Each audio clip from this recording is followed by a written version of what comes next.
রমজান মাসে 2:30-3টার দিকে উঠে আপনার মন চাইতেছে একটু কোরআন পড়তে। এবছর রমজানে আশা করি প্রথম 15 দিন রাত একটু বড় হবে, এরপর আস্তে আস্তে একটু ছোট হবে। তা আপনার মন চাইতেছে রাতের বেলা উঠে একটু কোরআন তেলাওয়াত করবেন। মা বোন যারা সাহারি খায়, সাহারি পাকায়, তাদেরকে একটু বললেন সাহারির সময় উঠে একটা পৃষ্ঠা হইলে কোরআন পড়তে বললেন। এই সুযোগটা একটু আপনারা করে দিন। এমন এমন আইটেম ধরায় দেন, ইফতারের সময় আমল করতে পারে না, সাহারির সময় পারে না। কারণ আপনার সাহারিতে লাগে 14 আইটেম, ইফতারিতে 36টা। এই জন্য নারীদেরকে একটু ইবাদত করার সুযোগ দিন। তো সাহরির সময় আপনি উঠছেন আগে আগে, 3টা বাজে 2টা বাজে, উঠে দেখেন সবাই ঘুমায়, তখন আস্তে আস্তে কোরআন পড়া, কারণ আপনার কোরআন তেলাওয়াতের জন্য কারো ঘুমে ডিস্টার্ব না হয়। তিরমিজির বর্ণনা 1335 নম্বর হাদিস। قال رسول الله صلى الله عليه وسلم الجاهر بالقرآن كالجاهر بالصدقة والمسر بالقرآن كالمسر بالصدقة। প্রকাশ্যে কোরআন তেলাওয়াতকারী প্রকাশ্যে সদকাকারীর মতো, গোপনে কোরআন তেলাওয়াতকারী গোপনে সদকাকারীর মতো। 7 নাম্বার, এটা একটু বলেন বলেন পরিস্থিতি বুঝে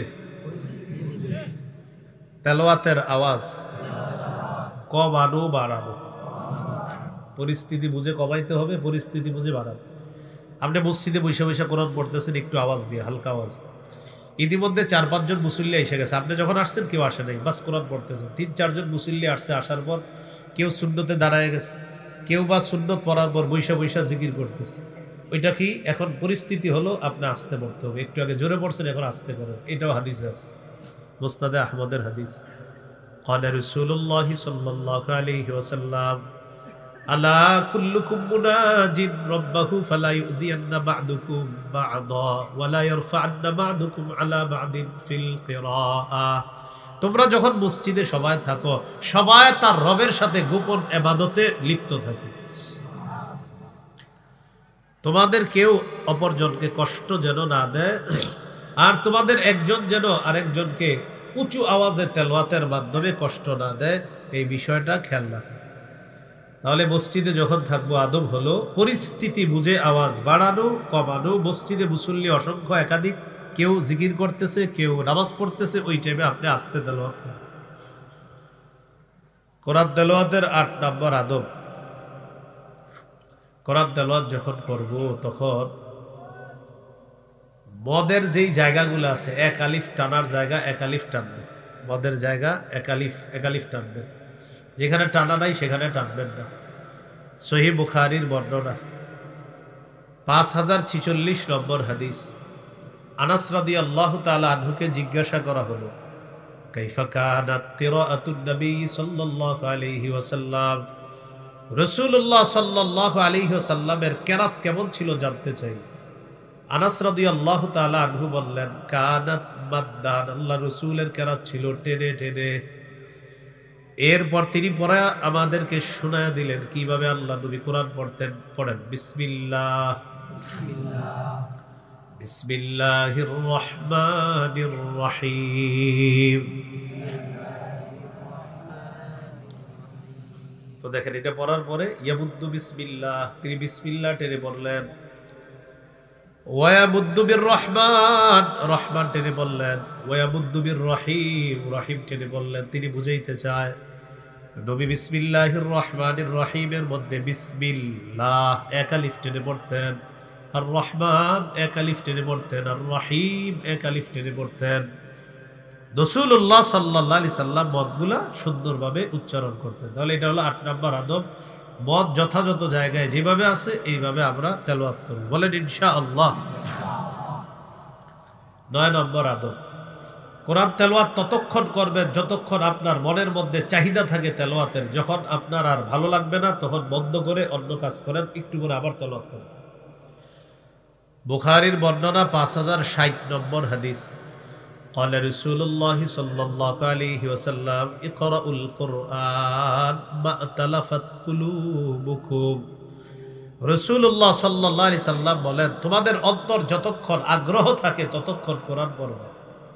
ফাইদা ইখতালাফতুম, যখন তোমাদের অন্তরের মধ্যে অন্যমনস্ক যখন তোমরা হয়ে যাও, ফাকুমু আনহু, তখন তোমরা তেলাওয়াত বন্ধ করে দিবা। এই হলো 9 নম্বর আদব। 10 নাম্বার বলেন, গানের সুরে কোরআন পড়া যাবে না। ভাই কিসের সুরে কোরআন পড়া যাবে না? গানের সুরে পড়া যাবে না। قال رسول الله صلى الله عليه وسلم اخاف عليكم ستا। নবীজি বলেন, তোমাদের ব্যাপারে আমি 6টা বিষয়ের ভয় করি। কয়টা বিষয়? 6টা। 1 নাম্বার ইমারাতাস সুফাহা, তোমাদের নেতা হবে মূর্খরা, মূর্খদের নেতৃত্ব তোমাদের উপর হবে, এটার ভয় করি। তোমাদের নেতা হবে মূর্খরা। 2 নাম্বার ওয়াসাফাকাদ দাম, রক্ত প্রবাহিত করা, রক্তপাত ঘটানো, হাঙ্গামা, হানাহানি, মারামারি ঘটবে। 3 নাম্বার ওয়াবাইআল হুকমি, হুকুম বিক্রি করবে তোমাদের মানুষগুলা, হুকুম বিক্রি করবা। হুকুম বিক্রি মানে প্রথমে ফতুয়া আসছে, তালাক হয়ে গেছে, পরে এলাকায় একজনে পাইছে, পাওয়ার পর ভাই এরকম এরকম অমুক মাদ্রাসায় গেছিলাম, হুজুররা বলছে, ওই যে বড় মাদ্রাসা এখানে কোনটা? লক্ষ্মীপুর। হ্যাঁ, লক্ষ্মীপুর না, বড় মাদ্রাসা। ওখানে হুজুররা ফতুয়া দিছে, তালাক হয়ে গেছে, এখন কি করা? কয় তালাক যেহেতু বলছে ওনারা হয়ে গেছে, কয় 5,000 টাকা আপনার আমি একটি হাদিয়া দিতেছি, বকশিস, কিছু মনে করেন না। একটা সুরত তো আছে। কি আছে? একটা সুরত আছে, এই সুরতে নাকি আবার বউ হয়ে গেছে। হুকুম বিক্রি করা, নবীজি বলেন তোমাদের মধ্যে হুকুম বিক্রি হবে, যে হুকুম হারাম ছিল টাকার কাছে সেটা হালাল হয়ে যাবে, এরকম হুকুম বিক্রি করা। 4 নাম্বার ওয়াকাতিয়াতার রহিম, আত্মীয়তার সম্পর্ক নষ্ট করবা তোমরা, আত্মীয়তার সম্পর্ক তোমাদের মধ্যে নষ্ট হবে, রক্তের সম্পর্ক নষ্ট হবে। 5 নাম্বার ওয়ানাশওয়ান ইয়াত্তাখিদুনাল কুরআনা মাযামিরা, যুবকরা কোরআন পড়বে গানের সুরে। কিসের সুরে? নবীজিরা ভয় করছে, এইজন্য গানের সুরে কোরআন পড়া যাবে। 6 নাম্বার ওয়াকাসরাতাশ শুরাত, পুলিশ বাহিনী বেড়ে যাবে। কি বাড়বে? এটা দ্বারা উদ্দেশ্য হলো জালেম শাসক হবে, আর এই শাসক জনগণকে যখন নিয়ন্ত্রণ করতে পারবে না, তখন সে খালি পুলিশ বাহিনী বাড়াবে আর তাদের মাধ্যমে জনগণের উপর আক্রমণ করবে, তার ক্ষমতা পাকাপুক্ত করার জন্য। এটা আসলেও ঠিক, যেহেতু নবী বলছে ঠিক, তার মানে ঠিক। তো এই হলো আপনার 11 নাম্বার, যে গানের সুরে কোরআন পড়া যাবে না। কোরআন পড়ার আরেকটা আদব হলো, সেজদার আয়াত যখন পড়বেন সেজদা করবেন। সহিহ মুসলিমের বর্ণনা, قال رسول الله صلى الله عليه وسلم إذا قرأ ابن آدم السجدة فسجد اعتزل الشيطان يبكي। আদম সন্তান যখন সিজদার আয়াত পড়ার পর যখন সিজদা করে, শয়তান কান্না করতে করতে সেখান থেকে পালিয়ে যায়। শয়তান তখন বলে, হায় আফসোস, উমিরা ইবনু আদম বিসসুজুদ ফাসাজাদা ফালাহুল জান্নাহ, আদম সন্তানকে সিজদার হুকুম করা হয়েছে, আদম সন্তান সিজদা করেছে, তার ঠিকানা হলো জান্নাত।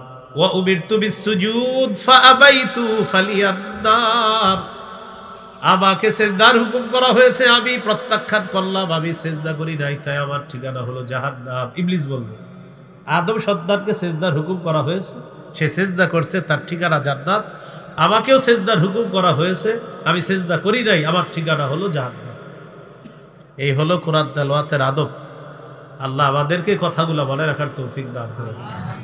হিম্মত করেন আরেকটা, সেটা হলো 40 দিনে 1 খতম কোরআন পড়া মুস্তাহাব। কয় দিনে? 40 দিনে 1 খতম কোরআন পড়া কি? আপনি তো গত রমজান থেকে রমজান পর্যন্ত খোলেনও নাই, এখনো অপেক্ষা আছেন। আগামীকাল আল্লাহ বাসায় রাখলে পরের দিন কোরআনটা খুলবু।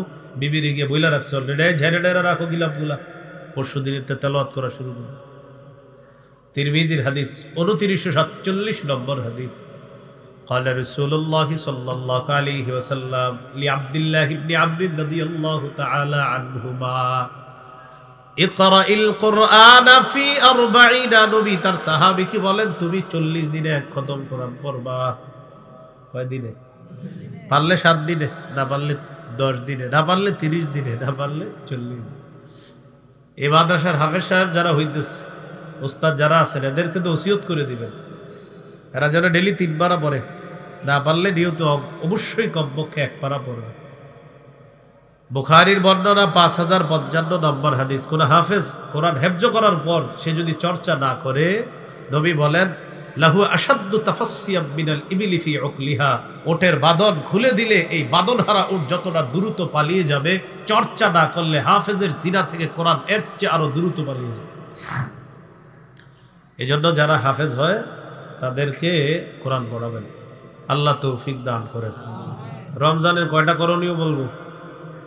18টা। 4 নাম্বারটা গেল কোরআন পড়া, করবো তো ইনশাল্লাহ। 5 নাম্বার তাহাজ্জুদ পড়া, সাহারির সময় উঠা তাহাজ্জুদ পড়বেন 8 রাকাত। কয় রাকাত বলেন? 8 রাকাত।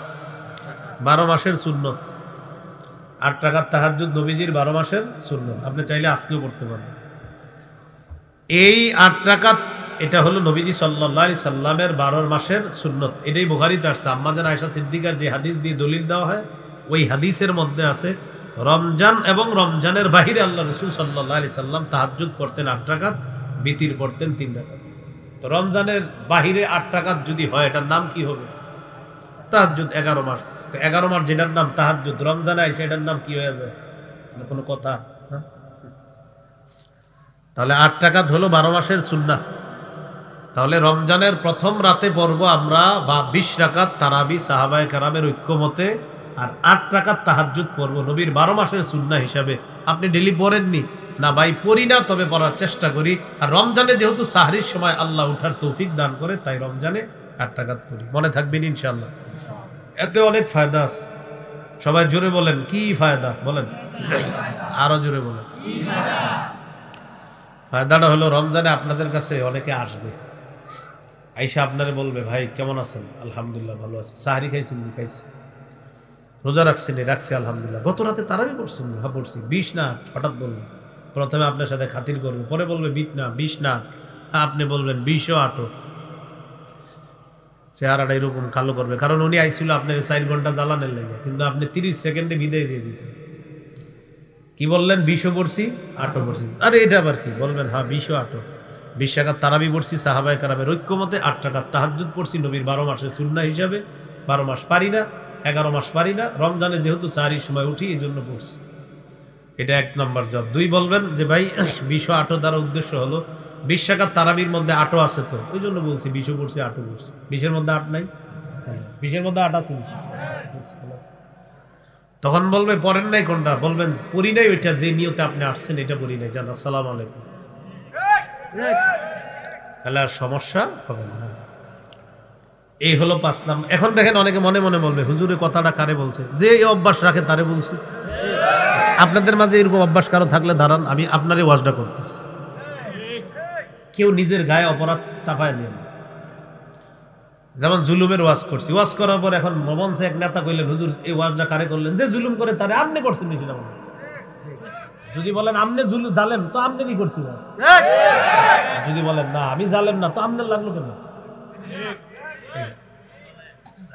বেদাতের ওয়াজ করলে বেদাতিরা বলবে, আচ্ছা হুজুরে কথাটা কারে কইছে? যে বেদাত করে তারে।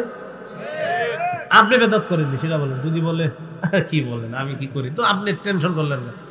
না হুজুরে ওই যে একটু কবরে সেজদার কথা বলছে, তো একটু আপনি করেননি। না আমি তো করি না। তো কোথাও হয়নি এরকম?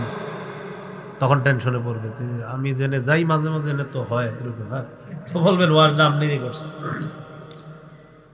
এই জন্য দেখবেন মসজিদে সুদের ওয়াজ হইলে ইমাম সাহেবের বাইরে হওয়ার পরে বলে, হুজুর 6 মাস ভালোই বয়ান করছেন আপনি রাখার পরে, আজকে হঠাৎ এই ওয়াজটা কি দরকার ছিল? কথা হলো আপনার এই প্রশ্ন কি দরকার? আপনি সুদ খাননি কেন? যদি কোন আপনি খান, তো হুজুরের ওয়াজটা তো আপনি করছেন। এই হলো আমাদের মাঝে মুশকিল, সমস্যা। আল্লাহ আমাদেরকে বুঝার তৌফিক দান করুন। তাহলে 5 নাম্বার তাহাজ্জুদ পড়া। তিরমিজির হাদিস 2616 নম্বর হাদিস। বরকতের 3টা দরজা। কয়টা? ক্বালা রাসূলুল্লাহ সাল্লাল্লাহু আলাইহি ওয়াসাল্লাম, আলা আদুল্লুকা আলা আবওয়াবিল খাইর। নবীজি বলেন, আমি কি তোমাকে কল্যাণের দরজা সমূহের কথা বলবো না? কল্যাণের অনেকগুলা দরজার মধ্যে অন্যতম দরজা হলো 3টা। 1 নাম্বার আস-সাওমু জুন্নাহ, কল্যাণের 1 নাম্বার দরজা হলো রোজা। 2 নাম্বার আস-সাদাকা, 2 নাম্বার দরজা হলো সদকা। 3 নাম্বার সালাতুর রাজুলি মিন জাওফিল লাইল, রাতের বেলা তাহাজ্জুদের নামাজ পড়া। কারো ঘরের মধ্যে যদি অভাব অনটন লাগে, আপনি রোজা রাখেন, সদকা করেন, তাহাজ্জুদ পড়েন, মুষলধারে বৃষ্টির মতো রহমত আল্লাহ নাজিল করবেন। 6 নাম্বার সাহরি খাওয়া। বলেন সবাই সাহরি। কি খাওয়া? এই সাহরুন, এটা সুন্দরভাবে উচ্চারণ করবে, সাহরুন। সিন হা জবর সাহ, র দুই পেশ রুন, সাহরুন। এটা হলো আমরা ওই যেটা খাবো আর কি। হ্যাঁ, আর একটা হলো সিন হাজের সিহ, র দুই পেশ রুন, সিহরুন মানে জাদু। সেহরুন মানে কি? সেহরুন মানে কি? সেহেরি খাওয়ার সময় হয়েছে, জাদু খাওয়ার সময় হয়েছে নাকি? তাহলে জের হইলে জাদু, জবর হইলে পবিত্র খাদ্য। চিন্তা করছেন? সাহরুন, সাহরির সময় যে খাবারটা খাই। যদিও আপনারা যারা সেহরি বলেন দোষ হবে না, কারণ আপনারা তো জানতেন না বিষয়টা। এটাই প্রসিদ্ধ হয়ে গেছে। এটা কি হয়ে গেছে? প্রসিদ্ধ। গুনাহ হবে না, আপনাদের কারো গুনাহ হবে না, যেহেতু এটা প্রসিদ্ধ হয়ে গেছে। কিন্তু মনে এখানে আরবিতে সেহরুন মানি জাদু, আর সাহরুন মানি যেটা আমরা খাই, জের আর জবর। বুখারীর বর্ণনা 1921 নম্বর হাদিস। عن زيد بن ثابت رضي الله تعالى عنه قال تسحرنا مع رسول الله صلى الله عليه وسلم। নবীজির সাহাবী যায়েদ ইবনে সাবিত বলেন, আমরা আল্লাহর রাসূলের সাথে সাহরি খেয়েছি।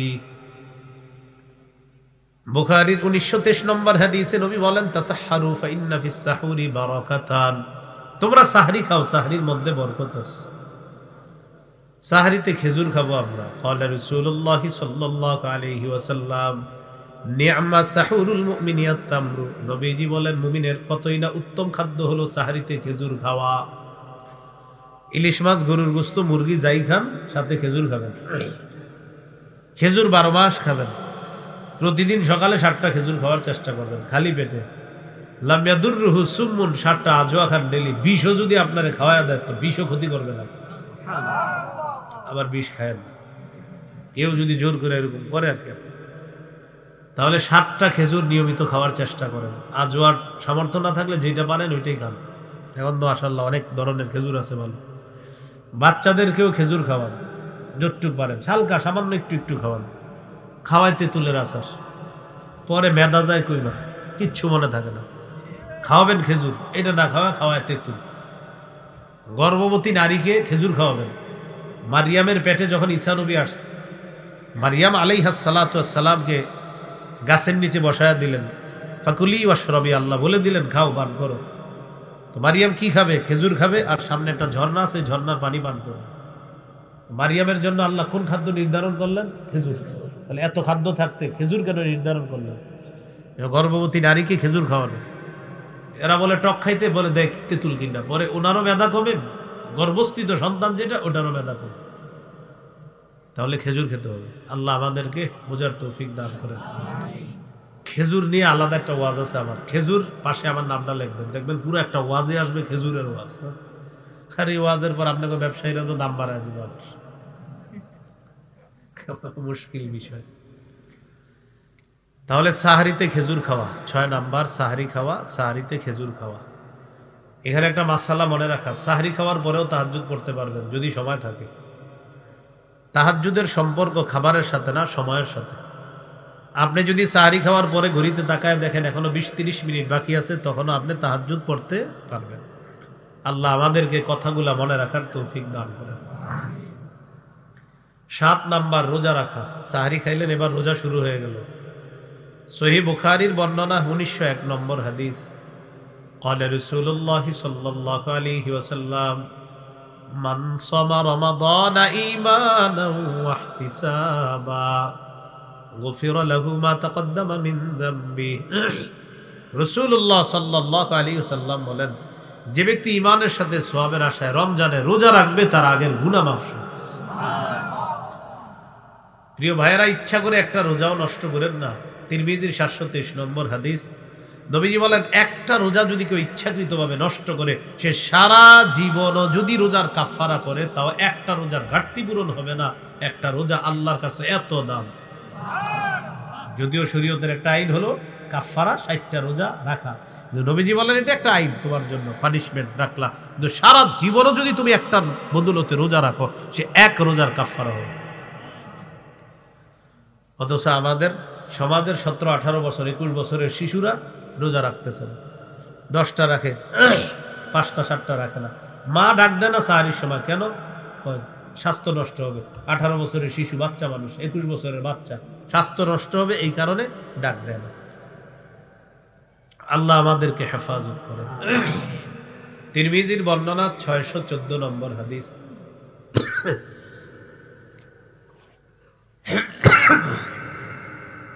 قال رسول الله صلى الله عليه وسلم الصوم جنة حسينة। রাসূলুল্লাহ সাল্লাল্লাহু আলাইহি ওয়াসাল্লাম বলেন, রোজা হলো জাহান্নাম থেকে বাঁচার মজবুত একটা ঢাল হলো রোজা। তাহলে 7 নাম্বার রোজা রাখা। 8 নাম্বার দান করা, রমজানে দানের মাত্রা বাড়িয়ে দেওয়া।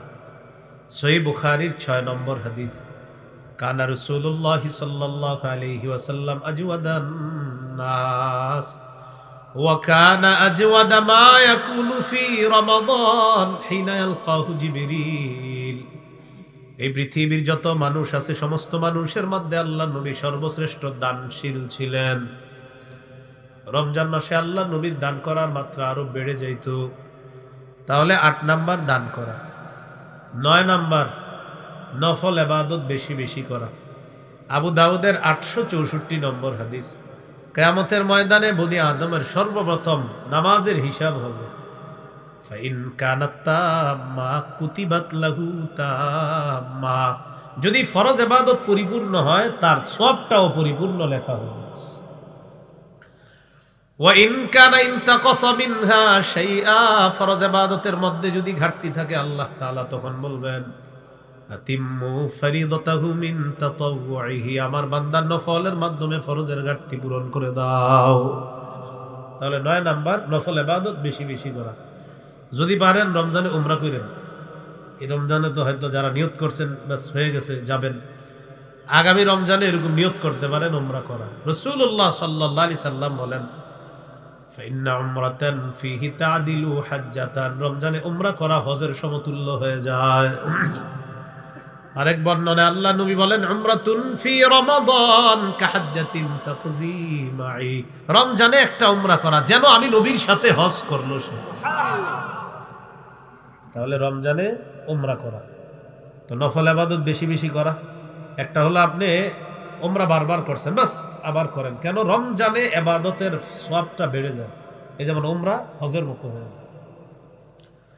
10 নাম্বার নেকির কাজ বেশি বেশি করা।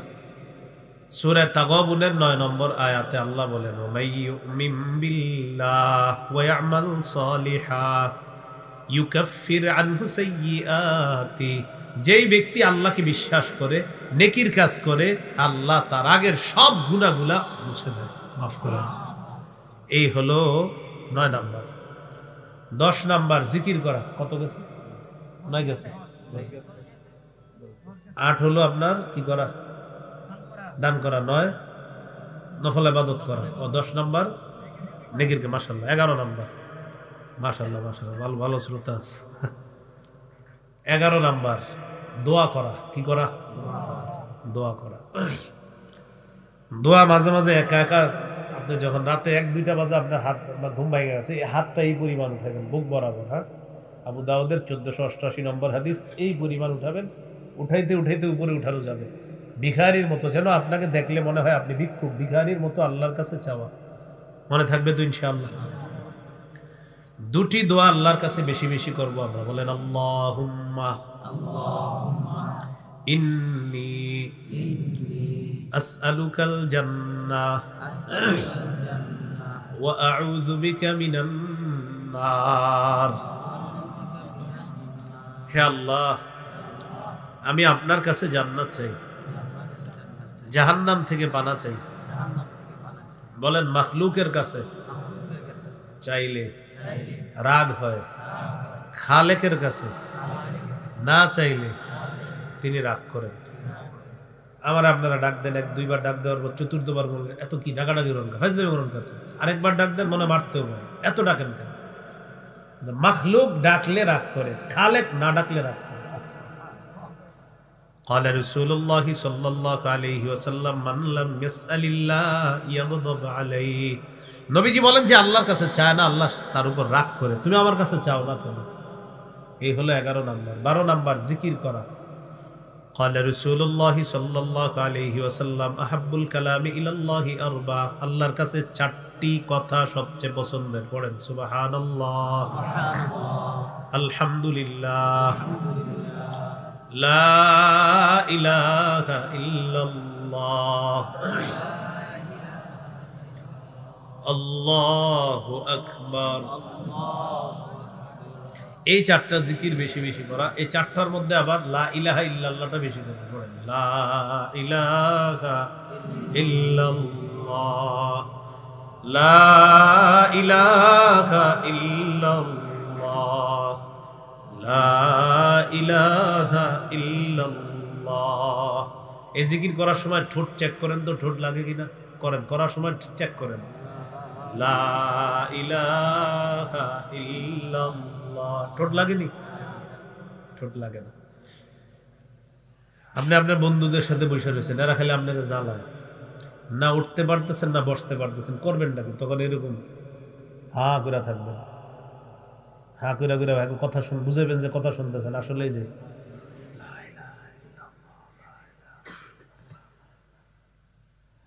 অদারিসি দিয়ে চুপচাপ এরা ভাববে কি আমাকে কথা শুনতেছে মন দিয়ে, এরকম। আপনি তো আল্লাহর জিকির করতেছেন। তিরমিজির 3592 নম্বর হাদিস, ইল্লা ফুতিহাত লাহু আবওয়াবুস সামা হাত্তা তুফজিয়া ইলাল আরশ। আসমানের সবগুলা দরজা খোলা হয়ে গিয়েছে আপনার লা ইলাহা ইল্লাল্লাহ যেন আল্লাহর আরশ পর্যন্ত পৌঁছে। সুবহানাল্লাহ। এরা ভাবে আপনি হ্যাঁ কথা মন দিয়ে শুনেন, আসলে তো কাহিনী অন্য কিছু। টেকনিকটা মনে থাকবে নি? হ্যাঁ করে তাকায় থাকবে, হে ভাববে আমার কথা শুনে, আসলে তো আপনি জিকির।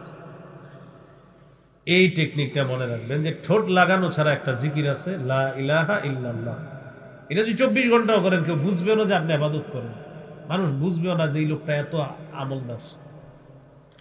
আল্লাহ আমাদেরকে মনে রাখার তৌফিক দান করেন। 13 নাম্বার ইফতার করা, 14 নাম্বার ইফতার করানো, 15 নাম্বার ইফতারের সময় দোয়া করা। আবার বলছি, 13 ইফতার করা, 14 ইফতার করানো, 15 নাম্বার ইফতারের সময় দোয়া করা।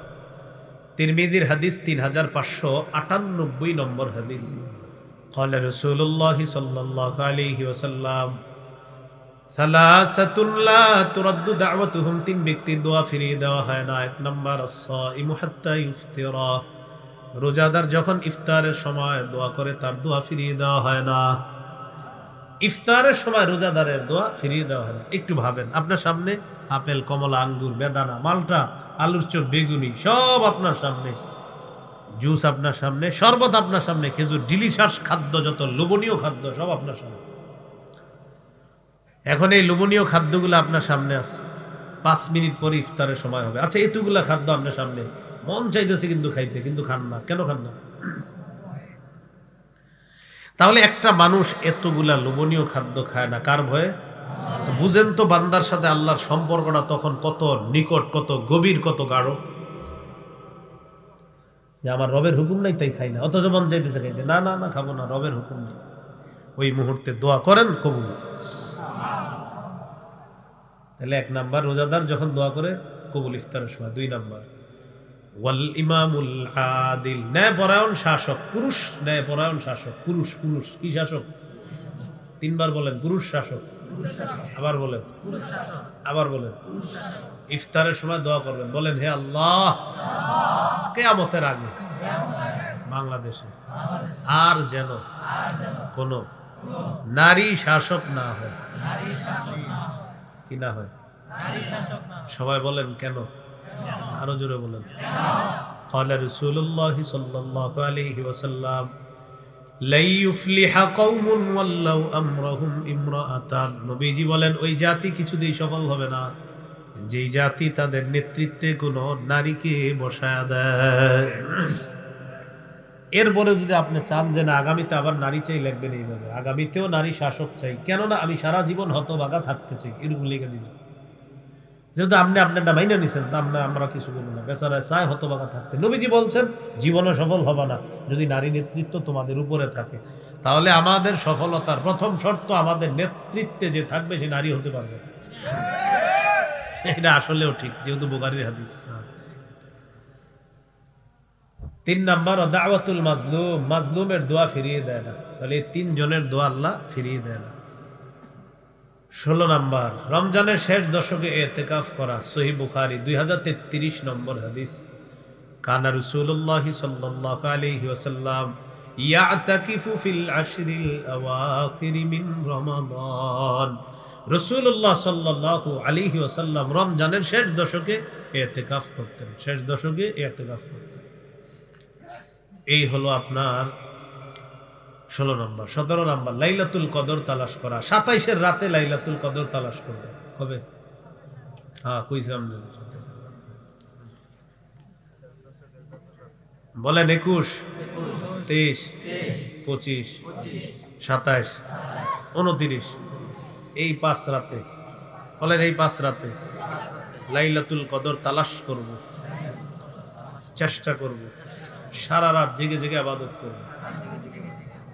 এই 5 রাত, হ্যাঁ 21, 23, 25, 27, 29। পরিবারকেও জাগায় দিবেন, যে নবীজি সাল্লাল্লাহু আলাইহি ওয়াসাল্লাম জাগায় দিতেন সবাইকে। সূরা কদরের 3 নম্বর আয়াত আল্লাহ বলেন লাইলাতুল কদরি খায়রুম মিন আলফি শাহর। কদরের রাত 1000 মাসের চাইতে উত্তম। قال رسول الله صلى الله عليه وسلم من يقم ليلة القدر ঈমানাও ওয়াহতিসাবা। কেউ যদি লাইলাতুল কদরে জাগ্রত হয় ঈমানের সাথে সওয়াবের আশায়, গুফিরা লাহু মা তাকদ্দামা মিন যামবিহি, তার আগের সবগুলা গুনাহ মাফ করে দেওয়া হয়। 18 নাম্বার সদকাতুল ফিতর আদায় করা। রমজানের শেষের দিকে আলেমদের সাথে পরামর্শ করে জেনে নেবেন এবছর সদকাতুল ফিতর কত, এই পরিমাণ সদকাতুল ফিতর আদায় করে দিবেন। বলেন ইনশাআল্লাহ। এগুলো আজকের আলোচনার প্রথম পাঠ। আরেকটু অংশ বাকি আছে, বলে ফেলবো, এটা সময় কম লাগবে, সমস্যা নেই। বর্জনীয় 60টা বর্জনীয়, বলেন কয়টা? তাহলে করণীয় মৌলিক কয়টা জানলাম? 18টা। বর্জনীয় কয়টা? 1 নাম্বার বলেন ঝগড়া বর্জন করা। আমাদের সাথে যদি বলেন রমজানে কেউ ঝগড়া করতে আসে, আমরা দুবার বলবো আমি রোজাদার, আমি রোজাদার। কয়বার বলবেন? বুখারীতে আসছে রাসূল সাল্লাল্লাহু আলাইহি সাল্লাম বলেন তোমাদের সাথে কেউ ঝগড়া করতে আসলে তুমি দুবার বলবা ইন্নী ইমরুন সাইম মাররাতাইন, তুমি দুবার বলে দিবা আমি রোজাদার, আমি রোজাদার। বুখারীর 1904 নম্বর হাদিসে আছে قال رسول الله صلى الله عليه وسلم إذا كان يوم الصوم أحدكم فلا يرفث ولا يسخب। তোমাদের কেউ যখন রোজা রাখে সে যেন অশ্লীল কথা না বলে, খারাপ কথা না বলে। فإن سابه أحد أو قاتله فليقل إني امرؤ صائم। কেউ যদি তার সাথে ঝগড়া করতে আসে সে যেন বলে আমি রোজাদার। কয়বার বলবে? এই হাদিসে একবার আছে, বুখারীর অন্য হাদিসে আছে 2 বার বলবে আমি রোজাদার, আমি রোজাদার। এ হলো ঝগড়া বর্জন করা। 2 নাম্বার অনর্থক কথা বর্জন করা। বলেন সবাই কি বর্জন করা? অনর্থক কথা কাকে বলে দেখেন আমি বলি। এটা কি টুপি আপনার মাথায়? আসলে টুপি? ভয় পেন না, আসলে টুপি। এটা তো টুপি। এই যে আমি আজাইরা কথা বললাম, এটা আজাইরা অনর্থক, এটা তো টুপি। তাহলে প্রথমবার ঠিক ছিল এটা জালি টুপি, কিন্তু এটাও ঠিক ছিল না, এটা তো টুপি। আমি 14 বার জিজ্ঞাসা টুপি টুপি টুপি, এই অনর্থক কথা। কি কথা? এই কোনো দরকার নেই। সহিহ বুখারীর বর্ণনা 2477 নম্বর হাদিস। قال رسول الله صلى الله عليه وسلم إن الله كره لكم ثلاثا।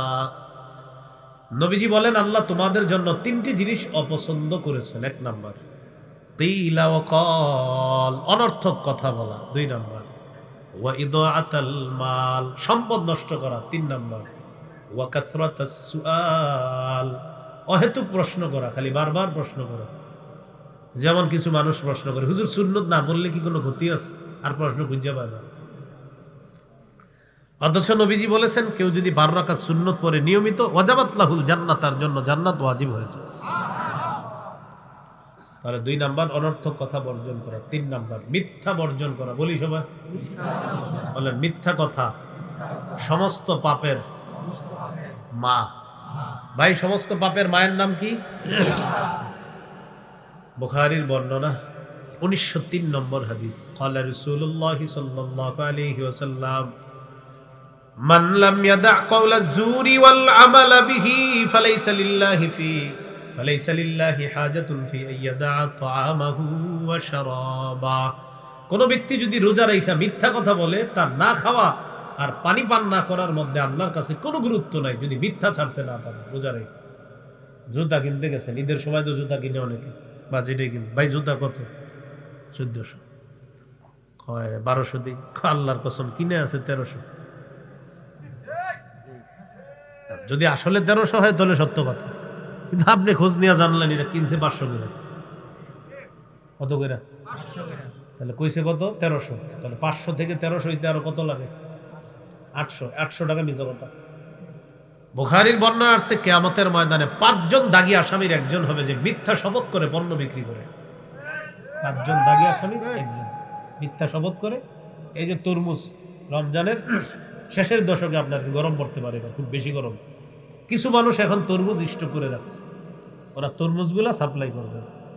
ঠিক রমজানের 10 দিন বাকি থাকতে দেখবেন হঠাৎ তরমুজে পুরা বাজার ছেয়ে যাবে, এত তরমুজ করতে যাচ্ছে। এমন এমন শপথ করবে আপনার সাথে যেটা আপনি জন্মের পরেও শোনেননি। তো এগুলা না করা, মিথ্যা কথা না বলা, এই হলো 3 নাম্বার। 4 নাম্বার গীবত বর্জন করা। বলি সবাই, হ্যাঁ, এটা একটা বাংলা বলবো, বাংলাটা লিখে ইনশাল্লাহ ঘরে ঘরে টানায় রাখবেন। বলেন, আমল ধ্বংসের নীরব ঘাতক গীবত। বলেন বলেন সবাই, আমল ধ্বংসের গীবত। আবার আমল ধ্বংসের নীরব ঘাতক গীবত। আপনি আর আপনার স্ত্রী বসে কথা বলতেছেন, আরেকজনের গীবত করতেছেন, জানেন না 2 জনের আমলগুলা আস্তে সাপ্লাই হয়ে যাচ্ছে আরেকজন। তাহলে আমল ধ্বংসের নীরব ঘাতক গীবত, এটা সুন্দর করে লেমনিটিং করে ঘরে টানায় রাখবেন। প্রতিদিন দেখবেন আর এইভাবে বের হবেন, মুখটা তালা মারবেন, গীবত করা যাবে। আল্লাহ আমাদেরকে হেফাজত করে। আমাদের সমাজের পার্সোনাল মজলিসগুলা ভালো ভালো কথা দিয়ে শুরু হয়, গীবত দিয়ে শেষ হয়, ঠিক না? সুন্দর সুন্দর মজলিসগুলা বসছি, মনে করেন কারোর সাথে বসছি, বসার পরে বলবে, ও কে আসছিল গত বছর এই জায়গায় বক্তা মুখে, আলোচনা করুন, মাশাআল্লাহ ভালো, সব ঠিক আছে, আচ্ছা, আর কইেন না, অত আবার ভালো কইেন না, শেষের দিকে যা করছে শুরু হয়ে গেছে। প্রথমে কিন্তু 10 মিনিট কইছে ভালো ভালো ভালো আলোচনাগুলা শুরু হয়, গীবতের মাধ্যমে শেষ হয়। সুন্দরভাবে মনে রাখার জন্য মনে রাখতে পারেন, ঘি ভাত দিয়ে শুরু হয়, গীবত দিয়ে শেষ হয়। বুঝেন নাই? ঘি ভাত ভালো জিনিস, ঘিও ভালো, ভাতও ভালো। ঘি ভাত দিয়ে শুরু হয়, গীবত দিয়ে শেষ হয়। ঘি ভাত, গীবত। তো ঘি ভাত ঘ আর একটা গ, তো ঘি ভাত গীবত। রমজান মাসে মা বোনরা যারা আছে তাদেরকে একসাথে কম হইতে দিবেন, একসাথে হইলে আপনার একটু ঝামেলা হবে। ওনারা বুঝেও না যে গীবত এরকম, অমুকের মেয়ের নাকি বিয়ে হয়েছে, কয় হ্যাঁ, কোনটা ওইটা, কোনটা জানি ওইটা, মাশাআল্লাহ ভালো জায়গায় ঠিক হয়েছে, তবে মায়ের চোখটা যদি সমস্যাটা জানছে আল্লাহ, ওই লোকেরা শুরু হয়ে গেছে।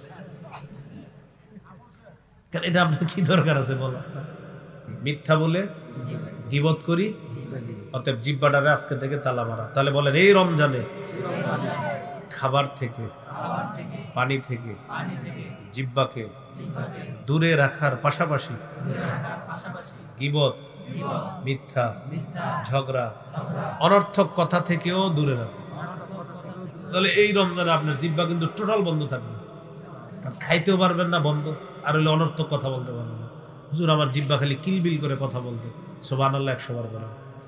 তারপরেও আমার মন চাইতেছে আলহামদুলিল্লাহ 100 বার, আরো মন চাইতেছে লা ইলাহা ইল্লাল্লাহ 100 বার বলেন, আরো মন চায় আল্লাহু আকবার 100 বার। হুজুর না, কিছু কইতে হইব, তা ঠিক আছে কোরআন পড়ে না। কোরআন পড়ার পরে বলতেছেন না, আমার কথা কইতে হইব, আচ্ছা ঘুমান, কি করেন এটারে কথা বলতে দিবেন, আল্লাহ জানে কি বলবে। তাহলে রমজান মাসটা আমরা যা কিছু বলবো মুখ দিয়ে ভালো কিছু, অনর্থক কোনো কথাবার্তা বলবো না, বলেন ইনশাআল্লাহ। তিরমিজির 2616 নম্বর হাদিস, রাসূলুল্লাহ সাল্লাল্লাহু আলাইহি সাল্লাম বলেন, হাল ইয়াকুব্বুন নাসা ফিন নারি আলা বুজুহিহিম আও আলা মানাখিরিহিম ইল্লা হাসাইদু আলসিনাতিহিম। বেশিরভাগ মানুষ জাহান্নামে যাবে, মাথাটা নিচে, পা উপরের দিকে থাকবে, মানুষকে জাহান্নামে নিক্ষেপ করা হবে শুধু জিহ্বার অপরাধ। 5 নাম্বার, অশ্লীলতা বর্জন করা। কি বর্জন করা? অশ্লীলতা সবার পকেটে পকেটে থাকে। কি আমি কি বলছি? আপনারাই বলছেন কি এটা আসলে? আচ্ছা, সূরা বনী ইসরাঈলের 31 নম্বর আয়াতে আল্লাহ বলেন ওয়ালা তাকরাবুজ জিনা, জিনার কাছেও যেও না। সূরা নামের 151 নম্বর আয়াতে আল্লাহ বলেন ওয়ালা তাকরাবুল ফাওয়াহিশা মা যাহারা মিনহা ওয়া মা বাতান, অশ্লীলতা প্রকাশ্যে হোক গোপনে হোক কাছেও যেও না। অন্য আয়াতে আল্লাহ বলেন ওয়াদারু যাহিরাল ইসমি ওয়া বাতিনা, প্রকাশ্য পাপ ছেড়ে দাও, গোপন পাপ ছেড়ে দাও। অসংখ্য অগণিত এমন সন্তান পাবেন যে দরজা বন্ধ করে মা বাবা মনে করছে সে অঙ্ক ইংরেজি করছে, কিন্তু মা বাবা জানেও না সে ঘরের ভিতরে চোখের জিনা, হাতের জিনা, কানের জিনা, অন্তরের জিনা, চোখের জিনা, মুখের জিনা, হাতের জিনায় সে লিপ্ত আছে। আসলে ঠিক সহিহ বুখারীর বর্ণনা 6612 নম্বর হাদিস, রাসূলুল্লাহ সাল্লাল্লাহু আলাইহি সাল্লাম বলেন ফাজিনাল আইদি আন নজরু, চোখের জিনা হলো দেখা, ওয়াজিনাল লিসান আল মানতিক, মুখের জিনা কথা বলা, ওয়ান নাফসু তামান্না তাশতাহি, অন্তরের জিনা কল্পনা করা। এখন এইটা হচ্ছে কিনা এটা পরিহার করতে হবে। এই হলো 5 নম্বর। 6 নম্বর লৌকিকতা বর্জন করা। রোজা কার জন্য? ইফতার, সাহরি, বাস লৌকিকতা, লোক দেখানো ইবাদত করা যাবে না। বুলুগুল মারাম 440 নম্বর হাদিস, রাসূলুল্লাহ সাল্লাল্লাহু আলাইহি ওয়াসাল্লাম বলেন ইন্না আখওয়াফা মা আখাফু আলাইকুম আশ-শিরকুল আসগর আর-রিয়া, তোমাদের ব্যাপারে আমি সবচেয়ে আশঙ্কা করি তোমরা ছোট শিরকে লিপ্ত হবে, এটা হলো রিয়া, লোক দেখানো ইবাদত করা। কতগুলো? 6। 7 নাম্বার সর্বশেষ বলেন অপচয় বর্জন করা। ইফতারি বানায় অনেকগুলো, আমরা যারা রোজা রাখি কি মনে হয় জানেন, এই গরিবুরের যত ইফতার আমি একা খাবো, মানে এটা ইফতারের আগে, পরে সব কিছু আপনার নিয়ে বসে, কমলা আঙ্গুর যা আছে সব 4 জনে সব কিনা নিয়ে আনছে লাগে। 2 জনে বলে এতগুলা বানাইস না, খাইতে পারবি না, তোরা না পারলে আমি আছি। বানানোর পরে হজরতে যখন বিসমিল্লাহ বইলা শরবতটা খায়, খেজুর খায়, একটু তোরা খা। আপনার এতগুলো ইফতার কে বানাইতে বলছে বলেন? আচ্ছা যাই হোক, যদি বানিয়ে ফেলেনি, ছোট ছোট বাচ্চা টাচ্চারা রাস্তাঘাটে দৌড়াদৌড়ি করে না, ওদেরকে ডাইকা ঢাইকা খাওয়াই দিয়ে, কিন্তু প্রথম কথা অপচয় করেন না। এরপরেও যদি বেশি ইফতারি বানিয়ে ফেলেন, আশেপাশে অনেক মানুষ থাকে, ডাইকা খাওয়াই দেন, বাস অপচয় করেন না, নষ্ট করেন না। তাহলে হলো 7 নাম্বার, অপচয় করা যাবে না। সর্বশেষ কথা আপনাদের উদ্দেশ্যে, এটা আমার সাথে সবাই আমরা বলি, বলেন আমাদের ইফতার যেন আমাদের মাগরিব ছুটে যাওয়ার কারণ না হয়। সুন্দর হয় না কথাটা, আবার বলেন আমাদের ইফতার যেন মাগরিবের জামাত ছুটে যাওয়ার কারণ না হয়। এটা অনেকের হয়, ইফতার করতে গিয়া হ্যাঁ ইফতারের পরে হ্যাঁ পানও খাইবো, চাও খাইবো, নামাজ যাইবো না, আপনি আরো কিছু খান। আল্লাহর এক বিধান পালন করতে গিয়ে আরেক বিধান যেন শিথিল না হয়। তাহলে এবার আমাদের স্লোগান আমাদের ইফতার যেন মাগরিবের জামাত ছুটে যাওয়ার কারণ না হয়, এটা মনে রাখবো ইনশাল্লাহ। এলাকায় কয় মিনিট সময় দেয়? 15 না 10? শহরেও 15 মিনিটই দেয়, 10, 12, 15 মিনিট। তো ইফতার আপনার ওই 10 মিনিট, আমার 9-10 মিনিট হয়ে যায় আলহামদুলিল্লাহ, অতক্ষণ লাগেও না। আপনারা খান মনে বেশি, এতক্ষণ তো লাগার কথা না। তো যাই হোক, আপনার ইফতার যেন জামাত ছুটে না যায়। হ্যাঁ, এটা গুরুত্ব দিয়েন কথাটা, যে ইফতারের কারণে মাগরিবের জামাত যেন ছুটে, একদম একটা রোজাদারের জন্য এই কাজ না হয়। আল্লাহ আমাদেরকে কথাগুলা মনে রাখার তৌফিক দান করেন। মিম্বরের আমানত যাদের লাগবে, আমার একটা সংকলন আজকের জিহ্বা সম্পর্কে আলোচনাগুলা 3 নাম্বার খণ্ডে পাবেন। হালাল হারাম সম্পর্কে 3 নাম্বার খণ্ডটা, এখানে জিহ্বার কিছু হালাল আছে এই ব্যাপারে, হারাম আছে এই ব্যাপারে আলোচনা। মিম্বরে আমানত 1 থেকে 8 খণ্ড। প্রথম খণ্ড সন্তানের 64টা অধিকার, এটা স্বামী স্ত্রী যদি পারেন পুরো মুখস্থ করে ফেলবেন প্রথম খণ্ড।